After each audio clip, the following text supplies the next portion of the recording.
The sun peeked through scattered clouds on that perfect spring afternoon, casting warm patches of light across Heritage Park. The playground buzzed with the usual weekend energy, children's laughter mixing with the creaking of swing chains and the gentle rustling of newly budded leaves. Amy Chen gathered her shoulder-length braids into a quick ponytail as she watched her daughter Lily race toward the swings, her little white sneakers lighting up with each excited step.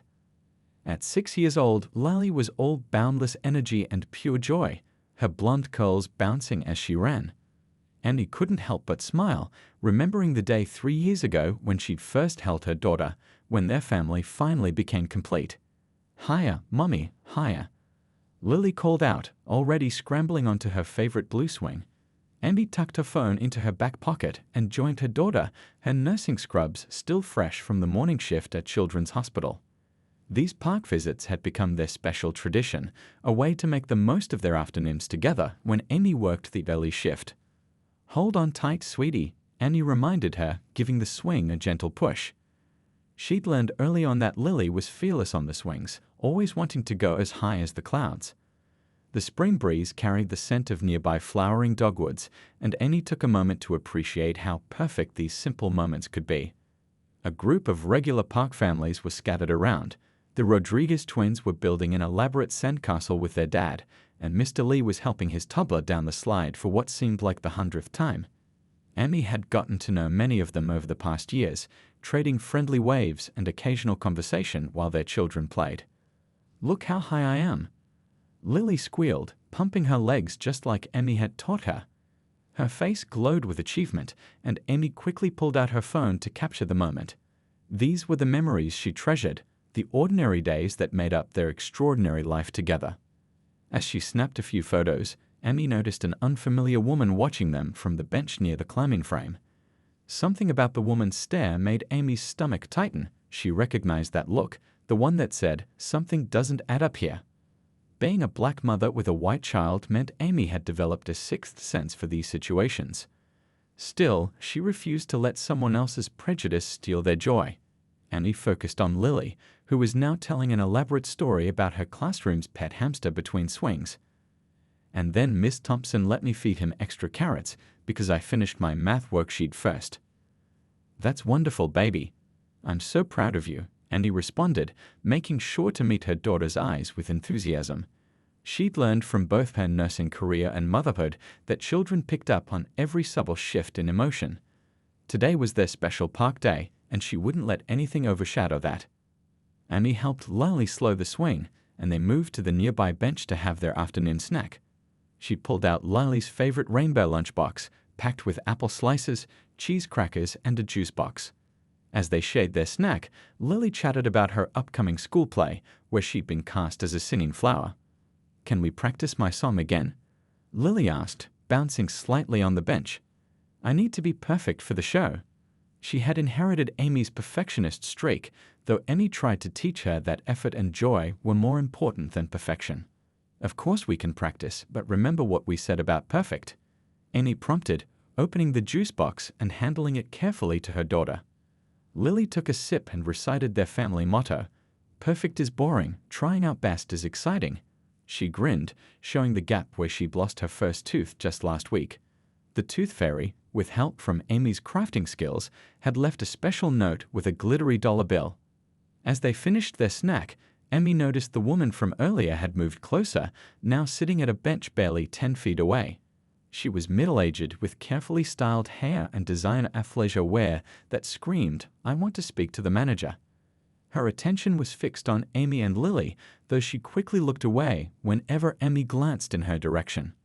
Amy had been through similar situations before, at the grocery store, at Lily's school events, even at the hospital where she worked. She'd learned to keep important documents on her phone, photos from Lily's adoption day, their family ID cards, even a digital copy of the adoption certificate. It was a set necessity, but one that helped her handle these moments with grace. "Mommy, can we go on the seesaw next?" Lily asked, completely oblivious to the growing tension. She was busy arranging her crackers into a smiley face on her napkin, a habit she'd picked up from Amy's careful arrangement of her breakfast pancakes. "Sure, sweetie, just remember to wipe your hands first," Annie replied, pulling out a wet wipe from her ever-prepared mom bag. She watched as Lily carefully cleaned her hands, focusing on between her fingers just like Emmy had taught her, a nurse's daughter through and through. Other parents around the playground continued their normal routines, though a few had noticed the obvious surveillance from the woman on the nearby bench. Mrs. Rodriguez, whose twins had been in Lily's preschool class, caught Amy's eye and gave her a supportive smile. It was a small gesture, but it meant the world. A reminder that not everyone saw their family as something suspicious. The afternoon sun was starting to take on that golden quality that photographers call magic hour, making Lily's blonde curls shine like a halo as she skipped toward the seesaw. Annie followed, her medical ID badge still clipped to her scrubs catching the light.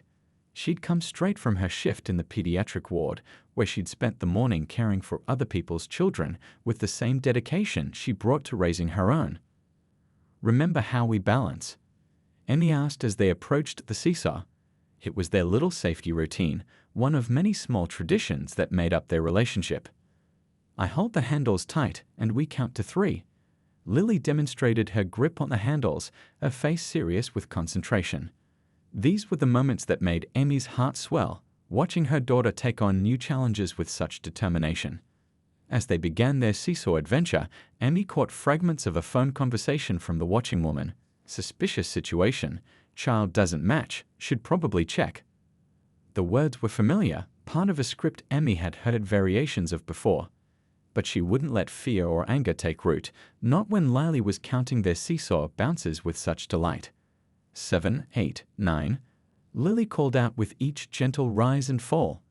Her counting was punctuated with giggles, especially when Emmy would pause at the top, making Lily squeal with anticipation before lowering her back down.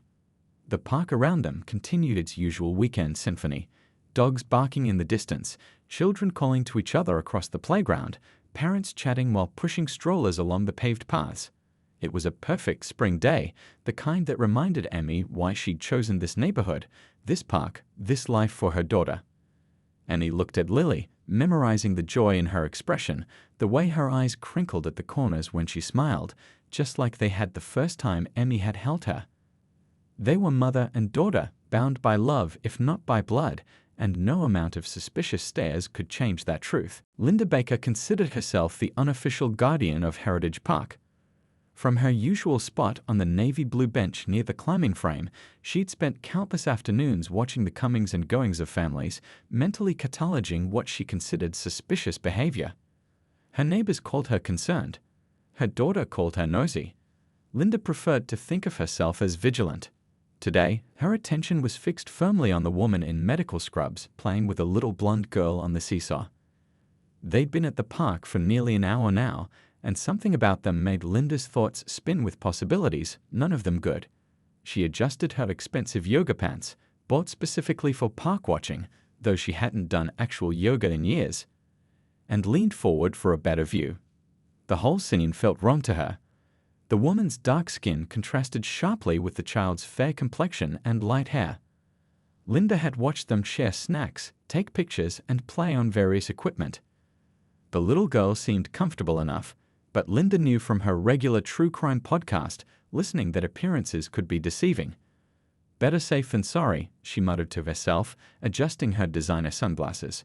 She'd already moved 3 times to keep them in view, ignoring the questioning looks from other park regulars. The Rodriguez family, who she'd reported last summer for having a birthday party that went 5 minutes past park hours, were giving her particularly pointed stares. Linda pulled out her phone and opened her neighborhood watch group chat. Her fingers hovered over the keyboard as she composed her message. "Suspicious situation at Heritage Park.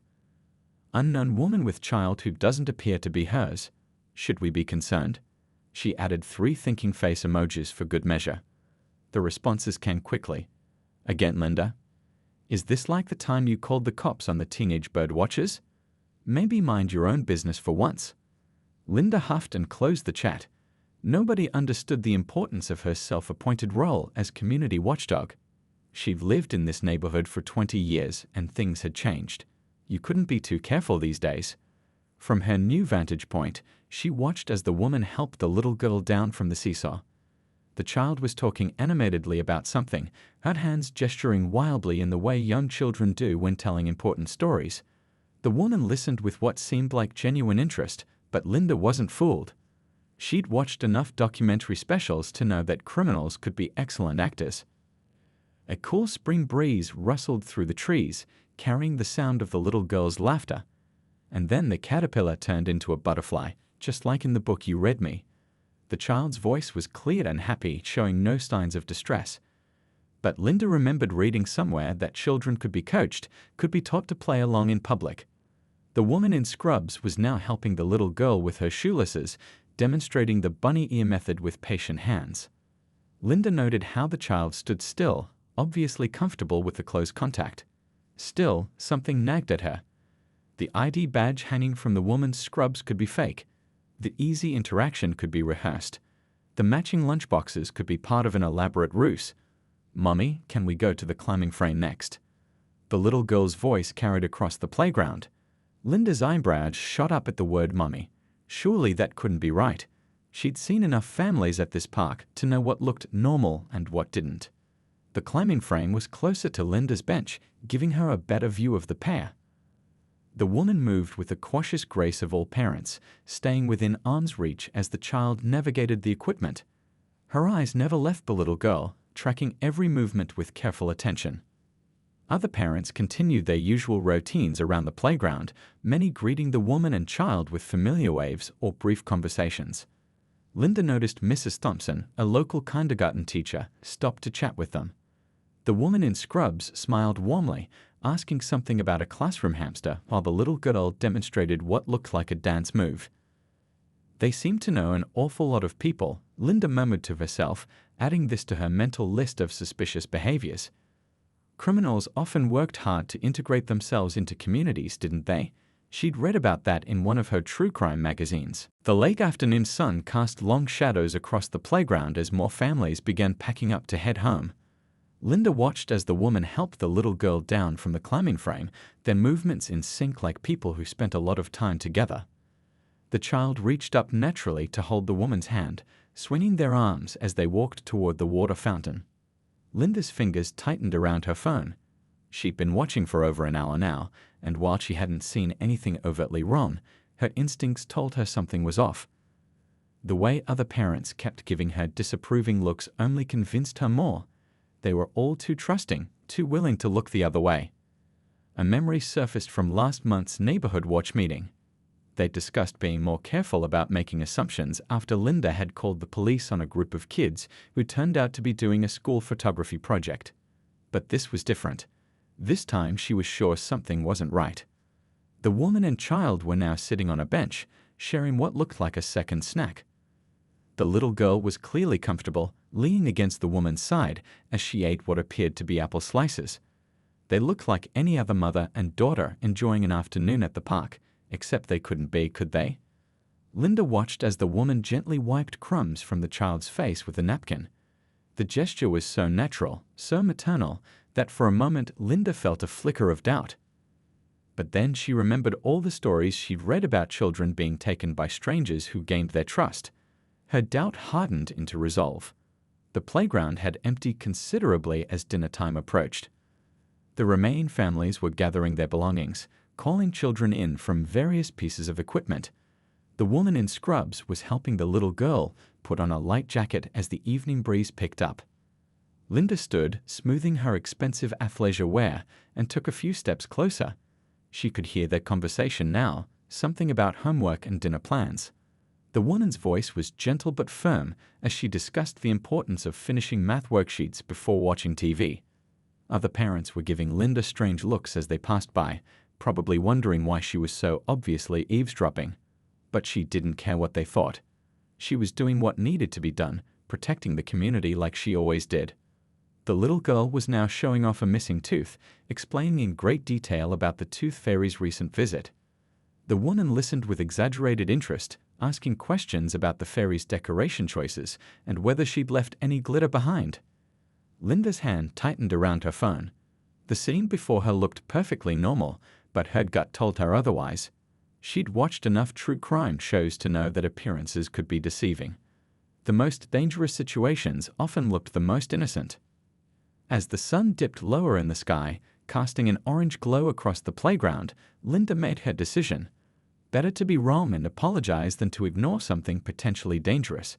She took a deep breath, squared her shoulders, and began composing a text to local law enforcement. The evening was settling in at Heritage Park, with most families having already headed home for dinner. The playground equipment cast long shadows across the wood chips, and the spring air had taken on a slight chill. Amy was helping Lily pack up their snack containers when she noticed the woman in designer workout wear approaching with determined steps. "Excuse me," the woman called out, her voice sharp enough to make Lily look up from her backpack. "I need to ask you some questions about that child." Amy felt her heart rate quicken, but kept her voice steady. She'd been through similar situations before, though usually in more public spaces. "Is there something I can help you with?" she asked, instinctively moving closer to Lily. The woman, who introduced herself as Linda Baker from the Neighborhood Watch, stood with her phone clutched tightly in one hand. "I've been watching you for the past hour," she declared, as if this was a perfectly normal thing to say. "Something doesn't add up here." Lily pressed against Amy's side, sensing the tension. "Mommy?" she whispered, confusion clear in her voice. Amy placed a gentle hand on her daughter's shoulder, trying to shield her from the confrontation while keeping her close.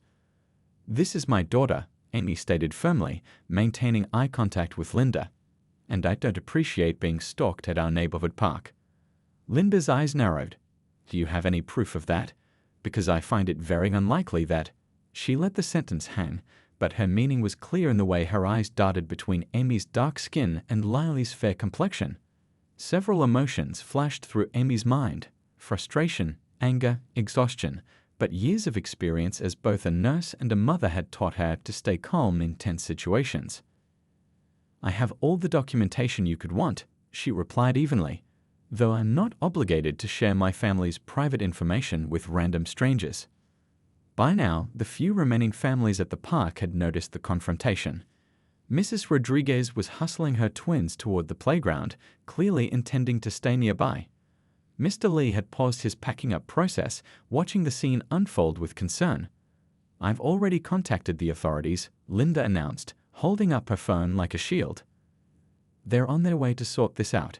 If everything's legitimate, you should have no problem waiting for them to arrive." Lily's grip on Amy's scrubs tightened. "Why is the angry lady saying mean things?" she asked, loud enough for Linda to hear. "Did we do something wrong?"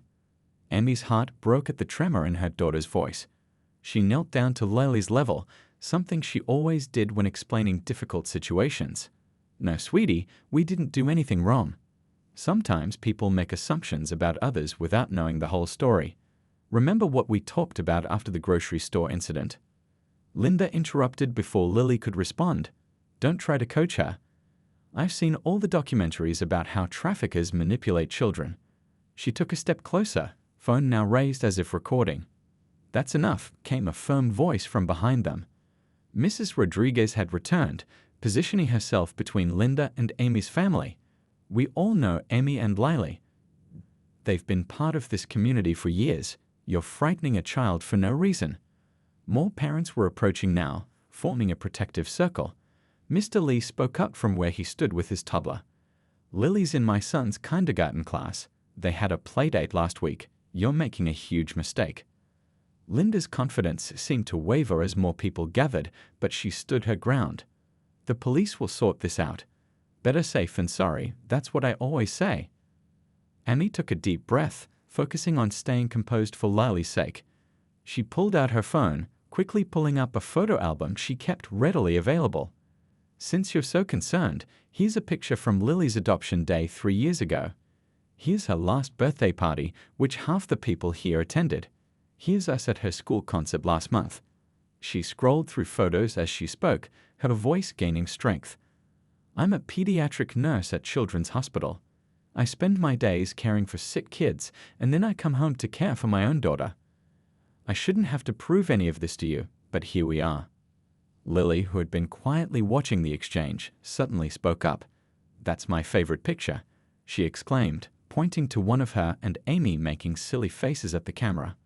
We took it after I lost my first tooth, and Mummy made me special pancakes shaped like the tooth fairy. The pure innocence of Lily's comment seemed to cut through the tension. Several of the watching parents smiled, and even Linda's rigid posture softened slightly. Mrs. Thompson, the kindergarten teacher who'd arrived at the commotion, stepped forward.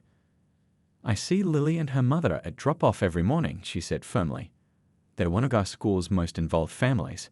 Amy volunteers at every class event, and Lily talks about their special park days constantly." The sound of approaching sirens cut through the evening air. Amy felt her stomach clench, but she stood tall, one hand still resting protectively on Lily's shoulder.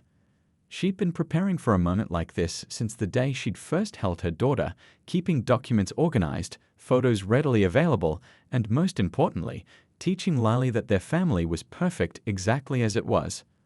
Linda's face had begun to flush as more neighbors arrived, each with their own story about Amy and Lily. The crowd around them had grown, creating a barrier of support that seemed to make Linda shrink into herself. "The police will still need to verify everything," Linda insisted, but her voice had lost its earlier conviction. She took a small step backward, suddenly seeming unsure of her position as the defender of park safety. Amy looked down at her daughter, who was watching the scene with wide eyes. "It's okay, sweetie," she said softly. "Remember what we always said about being brave." Lily nodded, straightening her small shoulders. "Being brave doesn't mean you're not scared," she recited. "It means you keep going even when you are scared." The police cars were pulling into the parking lot now, their lights painting the playground equipment in alternating red and blue. Amy squared her shoulders, ready to handle whatever came next. She'd learned long ago that moments like these, though painful, could become teaching opportunities. Chances to show Lily how to face ignorance with grace and strength. 2 police officers approached the gathered crowd at Heritage Park, their footsteps crunching on the wood chips. Officer Chen, a veteran of the force with kind eyes and graying temples, took the lead while his younger partner, Officer Rivera, surveyed the scene. The evening light was fading, but there was still enough sun to see the protective circle of parents surrounding Amy and Lily. "Good evening, folks," Officer Chen said, his tone professional but gentle. "We received a call about a concerning situation. Could someone explain what's happening here?" Linda stepped forward quickly, designer yoga wear rustling. "Yes, I called. I've been watching this woman with this child, and something seemed very suspicious." "They don't?" She paused, seemingly aware of how her next words might sound in front of the crowd. "They don't appear to be related." Officer Rivera noticed Lily hiding slightly behind Amy's legs, one small hand clutching her mother's scrubs. He crouched down to be at eye level with the child, maintaining a comfortable distance. "Hi there, I'm Officer Rivera. You look a little worried. Are you okay?" Lily glanced up at Amy, who gave her an encouraging nod. "I'm okay," Lily said quietly. "But that lady was being mean to my mummy, and it made me scared." The simple honesty of a child's words seemed to hang in the air. Mrs. Rodriguez, still standing protectively near Amy, spoke up. "This is ridiculous. Amy and Lily are part of our community. They've lived here for years. My twins are in Lily's class." Officer Chen pulled out his notepad, though his expression suggested he was already getting a clear picture of the situation. "Ma'am," he addressed Amy, "I apologize for the disturbance, but we do need to follow up on all calls. Do you have any identification with you?" Amy nodded, her professional experience as a nurse helping her maintain composure. "Of course. I have my ID, Lily's adoption papers, and family photos on my phone. I'm a pediatric nurse at Children's Hospital. You can verify my employment with my badge." As Amy pulled up the documents on her phone, more parents stepped forward to vouch for the family. Mr. Lee described how Lily and his son had become best friends in kindergarten.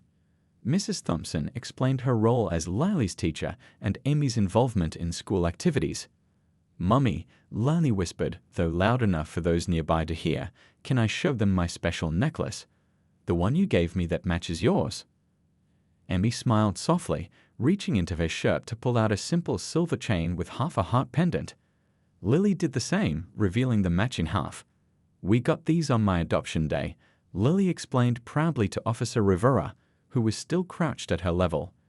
"When you put them together, they make a whole heart, just like we make a whole family." Officer Chen reviewed the documentation on Amy's phone, his expression softening as he swiped through family photos.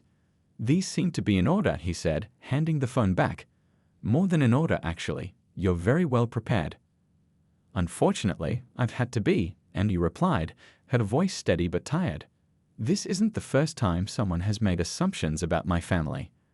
Linda stood awkwardly to the side, her earlier confidence deflating with each passing moment. Officer Rivera stood up from his crouch, addressing her directly. Ma'am, while we appreciate citizens being vigilant, it's important to consider the impact of making assumptions based on appearances. False reports can have serious consequences. The gathering crowd had grown larger as curious neighbors walked over from nearby houses. The Rodriguez twins were demonstrating their friendship with Lily by showing off their matching friendship bracelets from her last birthday party. Other parents were sharing stories about Amy's contributions to the community, organizing the school book fair, volunteering at the local food bank, starting a weekend reading program at the library. Officer Chen pulled Linda aside for a quiet conversation about the proper use of emergency services and the importance of avoiding racial profiling. Even from a distance, everyone could see Linda's face growing redder with each passing moment. Lily, feeling braver now, tugged at Officer Rivera's sleeve. Want to see my missing tooth? She asked, her earlier fear forgotten in the way only children can manage. The tooth fairy came last night and left me a special note. Mommy says she must have known I was nervous about losing my first tooth. Officer Rivera smiled genuinely, admiring the gap in Lily's smile. That's pretty cool. The tooth fairy must know what a brave kid you are. The evening had fully settled in now, the park's automated lights flickering to life. Parents were gathering their children, though many lingered to show their support.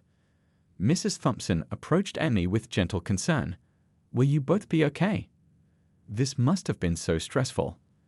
Amy hugged Lily close, feeling her daughter's warmth against her side. We'll be fine. We're stronger than any prejudice, aren't we, sweetie? Lily nodded firmly. Yup, and we have lots of friends who know we're a real family. Can we still have spaghetti for dinner like you promised? The simple question brought relieved laughter from the surrounding adults. Leave it to a child to bring everything back to what really mattered, dinner plans and the comfort of routine. Officer Chen returned to the group, his notepad tucked away. Everything's cleared up here, he announced. Ms. Chen, we apologize again for the disturbance. Lily, thank you for being so brave today. As the officers prepared to leave, Linda approached Amy, her earlier confidence replaced with visible discomfort. I should have, she started, but seemed unsure how to continue. Andy raised a hand, gently cutting off the awkward attempt at an apology. Maybe next time you could just say hello and introduce yourself. You might be surprised what you learn about people when you give them a chance. The crowd began to disperse as the last of the daylight faded. Lily, already moving past the drama in the resilient way of children, was excitedly planning their spaghetti dinner. Can we have garlic bread too? And can I help stir the sauce like last time? Annie gathered their belongings, accepting quiet words of support from departing neighbors. The evening hadn't gone as planned, but it had shown them something important. Their community was stronger and more supportive than any single person's prejudice. The kitchen in Amy's cozy two-story home filled with the warm aroma of garlic and tomato sauce as she and Lily went about their evening routine. Despite the earlier drama at the park, they were determined to keep their promise of making spaghetti together. Lily stood on her special cooking stool, carefully stirring the sauce with a wooden spoon while wearing her miniature chef's apron, a birthday gift from Mrs. Rodriguez. Remember to stir from the bottom, Andy guided, watching her daughter's concentrated expression. We don't want any sauce sticking to the pan. She was amazed by how children could bounce back from difficult situations, though she noticed Lily was quieter than usual. As they worked together in the kitchen, the events at the park kept replaying in Amy's mind. She pulled out her phone, opening the folder where she kept their important documents. Years of experience had taught her to be prepared, but today's incident had shown her something else, the strength of their community. Mummy, Lily spoke up, still focused on her stirring duty. Why did that lady think you weren't my real mom? Amy's heart squeezed at the question. She'd been expecting it, knowing her observant daughter would need to process what had happened. Setting down the garlic bread she was preparing, she moved closer to Lily's cooking stool. Some people have very limited ideas about what families should look like, she explained carefully. They don't understand that love, not matching appearances, is what makes a real family. Lily considered this while adding a pinch of oregano to the sauce, just as they'd practiced. Like how Tommy has two daddies, and Maria lives with her grandma. Exactly, Emmy smiled, proud of her daughter's understanding. Families come in all different shapes and sizes. What matters is that we love and take care of each other. The doorbell rang, interrupting their conversation. Through the front window, Annie could see Mrs. Thompson standing on their porch, holding what looked like a paper bag. Lily hopped down from her stool, eager to greet her teacher. "I hope I'm not interrupting," Mrs. Thompson said when Annie opened the door. "The other parents and I wanted to do something after what happened today." She held out the bag, which was filled with cards and drawings from Lily's classmates. Lily peeked into the bag, pulling out a colorful drawing. "Look, Mummy, Katie drew us at the park on the swings." The picture showed two stick figures, one tall with dark curly hair, one small with yellow hair, holding hands near a swing set. Mrs. Thompson stepped inside, the scent of cooking immediately making her smile. The whole class wanted to show their support. We had a quick chat after the park incident, and the kids insisted on making cards for their friend. Amy spread the cards and drawings across their kitchen table, each one a testament to how their community viewed their family. There were pictures of Lily and Amy at school events, at birthday parties, and playing at the park. One card, written in wobbly kindergarten handwriting, simply said, "Lily and her mom are the best." "This is actually perfect timing," Mrs. Thompson continued, watching Lily arrange the artwork. "We're starting our family diversity unit next week. Would you and Lily like to help us kick it off? Share your story with the class?" Before Annie could respond, the sound of a car door closing drew their attention. Through the window, they could see Linda Baker walking up their driveway, holding what appeared to be an envelope. Annie felt Lily press against her side, but Mrs. Thompson stepped forward. "I'll get this," she said firmly, moving to the door. Linda's confident stride from the park had been replaced with hesitant steps. I brought something," Linda said, holding out the envelope. Her designer workout wear had been replaced with regular clothes, making her seem somehow smaller. "It's all the information about the Neighborhood Watch program and, well, my resignation as coordinator." Amy accepted the envelope, noting how Linda's hands trembled slightly. Inside was not only the promised paperwork, but also a handwritten letter. "I've lived here for 20 years, Linda continued, her voice quieter than at the park. "I thought I was protecting the neighborhood, but today made me realize I was just seeing what I expected to see, not what was actually there." Lily, curious despite her earlier fear, peered around Amy's legs. "Did you see all my friends' pictures?" she asked, pointing to the collection of drawings on the table. "They drew my family." Linda's eyes moved to the table, taking in the colorful display of community support. "They're beautiful," she managed, her voice thick with emotion. I was wrong today, very wrong." Mrs. Thompson, who had been quietly observing, spoke up. "We're having a family diversity presentation next week at school. Maybe you'd like to come. Learn about all the different kinds of families in our community."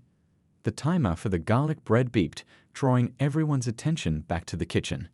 The everyday sound seemed to break the tension, reminding them that life continued beyond difficult moments. "I should let you get back to your dinner," Linda said, already stepping back. She paused at the door. "I really am sorry. I'll do better." After Linda left, Mrs. Thompson helped Lily arrange all the cards and drawings on their refrigerator, creating a colorful collage of support. The kitchen was warm with the smell of dinner and the comfort of friendship. "Mummy," Lily called from her spot back on the cooking stool, "I think the sauce needs more oregano. And can Mrs. Thompson stay for spaghetti? I want to show her my tooth fairy letter." Amy looked around her kitchen, at her daughter confidently cooking, at their supportive neighbor arranging children's artwork, at the evidence of their community's love displayed on their refrigerator. The day had brought challenges, but it had also shown them the strength of their chosen family, one that extended far beyond their front door. Linda Baker sat in her quiet living room, staring at her phone's Neighborhood Watch group chat. The screen showed dozens of unread messages, most of them discussing the incident at the park. Her usually pristine house felt somehow different tonight, too empty, too silent, too full of her own thoughts. She picked up her tablet, opening the browser to delete her recently watched true crime documentaries playlist. The shows that had once made her feel like a community guardian now left a sour taste in her mouth. Her eyes drifted to the family photos on her mantle, particularly one of her own daughter, now grown and living in Seattle. "Mom, you did WHAT?" Her daughter's voice echoed from their earlier phone conversation. "I can't believe you called the police on a mother and child at the park. Do you have any idea how dangerous that could have been?" The disappointment in her daughter's voice had cut deep. Linda had tried to explain about being vigilant, about protecting the community, but the words had sounded hollow even to her own ears.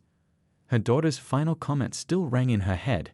"You know, Mom, if you spend half as much time getting to know your neighbors as you do suspicious of them, you might actually make some real friends." Standing up from her favorite armchair, Linda walked to her home office. The walls were covered with Neighborhood Watch certificates and safety seminar participation awards. She began taking them down, one by one, placing them in a cardboard box. Each one had felt like an achievement at the time, but now they seemed like symbols of misplaced pride. Her computer screen showed her half-finished daily incident report, something she'd created herself to track suspicious activities in the neighborhood.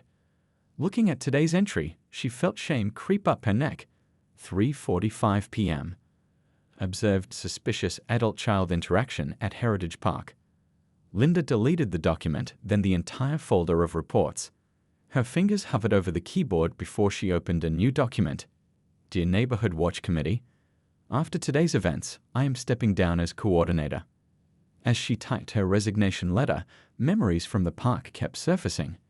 The fear in a little girl's eyes when Linda had confronted them. The way other parents had rushed to defend the family. The quiet dignity of the mother as she showed her documentation she shouldn't have needed to carry in the first place. Her phone buzzed with a text from Mrs. Rodriguez. "The twins are asking why you were mean to their friend Lily's mom. How do I explain prejudice to 6-year-olds?" Linda set her phone down, the question hitting harder than any angry confrontation could have. She walked to her kitchen window, which overlooked the park. The playground equipment stood silent in the evening light, so different from the scene of chaos she'd caused hours earlier. Opening her refrigerator, she stared at the empty shelves. When was the last time she'd hosted a neighbor for coffee? When had she last attended a community event that wasn't about surveillance or safety? Her daughter's words echoed again, "Getting to know your neighbors." Linda grabbed her car keys, driving to the local bakery just before closing time. The young baker behind the counter recognized her, probably from one of her many complaints about teenagers loitering outside the shop. "Could I order a custom cake?" Linda asked, her voice softer than usual. "Something that says I'm sorry and thank you at the same time." The baker raised an eyebrow but took out her order form. As Linda described what she wanted, she also found herself apologizing for her past behavior at the shop. The baker's surprised smile was the first genuine one Linda had received in longer than she could remember. Back home, Linda sat at her dining room table with a stack of note cards. The cake would be ready tomorrow, but she knew it wasn't enough. She began writing personal apology notes, not just to Amy and Lily, but to every neighbor she'd reported or suspected over the years. Her phone buzzed again, this time with a message from Mrs. Thompson about the school's family diversity presentation. Linda had almost deleted it, but instead found herself responding, "I'll be there." And, "Could you use a volunteer to help with the preparations?" As she wrote her notes, Linda glanced at the park again. A memory surfaced, from nearly 20 years ago when she'd first moved to the neighborhood. She'd been younger then, less suspicious, more open to new connections. What had changed? When had she started seeing threats instead of neighbors? The next card she picked up was for Amy and Lily. She started writing, then crumpled it up, then started again. How do you apologize for letting fear and prejudice cloud your judgment? For potentially putting someone's family at risk? For making a child feel unsafe in their own neighborhood? Linda looked at her wall calendar, empty except for neighborhood watch meetings and security seminars. Taking a red pen, she crossed out all the watch meetings. Instead, she wrote in new entries: family diversity presentation, community garden planning, park cleanup day. Her phone lit up with another message, this one from her daughter. "Mom, I'm proud of you for admitting you were wrong. That's the first step. What matters now is what you do next." Linda looked at the stack of apology notes, the resignation letter, the calendar with its new community-focused entries. She thought about the faces at the park, not suspicious strangers, but neighbors she'd never taken the time to know. Parents who looked different from her but loved their children just the same.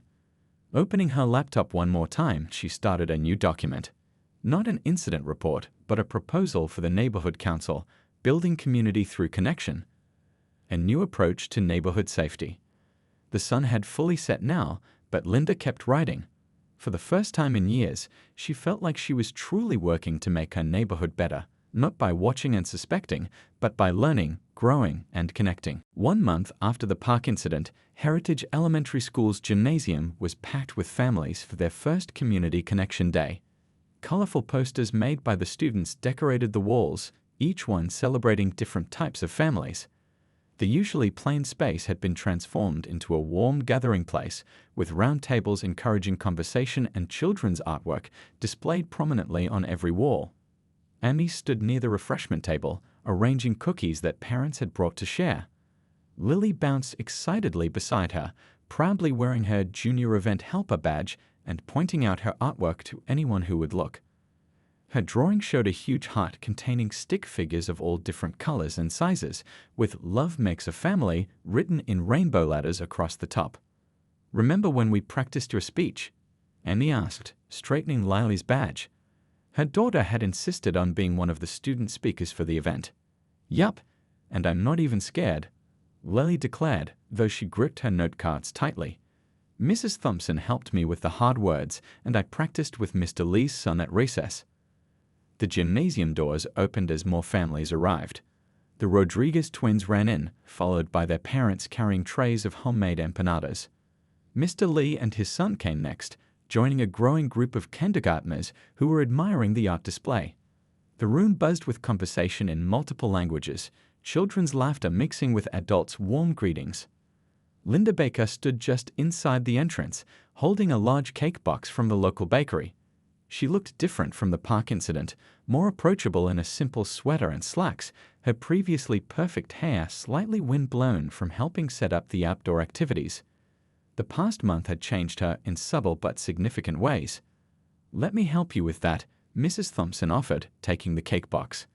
"The dessert table is right next to your display." Linda's display stood on a table near the center of the room. "Community Safety Through Connection" read the banner she'd created. Instead of surveillance tips and incident reports, the board showed photos of neighbor meetups, community garden plans, and upcoming family events. A stack of flyers announced the new Welcome Wagon program she proposed to help new families feel at home in the neighborhood. "Excuse me," a small voice piped up beside Linda. It was one of the Rodriguez twins, holding up a cookie. "Would you like to share? My mom says sharing food is how you make new friends." Linda accepted the cookie with a genuine smile, something that came more easily to her these days. "Thank you. That's a very wise thing your mom said." The gymnasium continued to fill as more families arrived. Annie watched the growing crowd with pride. What had started as a response to an unfortunate incident had grown into something beautiful, a true celebration of their diverse community. Mrs. Thompson stepped to the microphone, gently calling for everyone's attention. "Welcome to our first Community Connection Day. Before we begin our program, I'd like to thank everyone who helped make this possible. Sometimes difficult moments can lead to wonderful changes if we're willing to learn and grow together." Lily tugged at Amy's sleeve. "It's almost my turn to speak. Do I look okay?" She had insisted on wearing her special heart necklace, the one that matched her mother's, for the occasion. "You look perfect, sweetie," Annie assured her, helping Lily straighten her note cards one last time. "Just speak from your heart, like we practiced." The program began with songs from the school choir, followed by short speeches from community members. Mr. Lee spoke about moving to the neighborhood as a single father and finding unexpected support. Mrs. Rodriguez shared stories about the challenges and joys of raising twins in a bilingual household. Each speaker added another thread to the rich tapestry of their community story. When it was Lily's turn, she walked to the microphone with confident steps. Hi, I'm Lily, she began, her clear voice carrying across the now quiet gymnasium. My mom and I want to talk about what makes a real family. Annie felt tears prick her eyes as she watched her daughter speak. Lily told their story with the simple honesty of a child, talking about adoption day, their matching necklaces, and how love doesn't care about matching skin colors. She spoke about the day at the park too, but not with anger or sadness. Something bad turned into something good, Lily explained, looking at her audience with 6-year-old wisdom. Because now we have this big party where everybody can be friends. Linda, listening from her display table, wiped away tears of her own. After Lily's speech, she approached Amy with a warmth that would have seemed impossible a month ago. Your daughter is remarkable, she said softly. She helped me see what real community looks like. The formal program ended, but families lingered, sharing food and stories. Children played together while adults exchanged phone numbers and made plans for coffee dates and playdates. The Rodriguez twins taught other kids their favorite games, while Mr. Lee shared his secret recipe for the dumplings everyone was raving about. Near the art display, Mrs. Thompson had posted a new school policy, all families welcome here, in large friendly letters. Below it, children had added their own artwork and messages about what family meant to them. Amy watched Lily playing with her friends, her heart full. The park incident had been painful, but it had sparked something powerful in their community. She felt a touch on her arm and turned to find Linda standing there. I've been meaning to tell you, Linda said, my daughter's coming to visit next month. She said she's proud of the changes she's seen in me and the neighborhood. I thought, maybe you and Lily would join us for dinner one evening. As the afternoon sun streamed through the gymnasium windows, painting everyone in warm light, Amy looked around at their transformed community. The room was full of people who had chosen to learn, to grow, to connect. It wasn't perfect. Real communities never are, but it was authentic and ever-evolving. Lily ran up, breathless from playing. Mom, can we stay longer? We're going to teach everyone the special handshake you made up for us. Amy hugged her daughter close, grateful for this child who helped others see the world with more open hearts. Of course we can stay, she said, including Linda in her smile. We're all family here.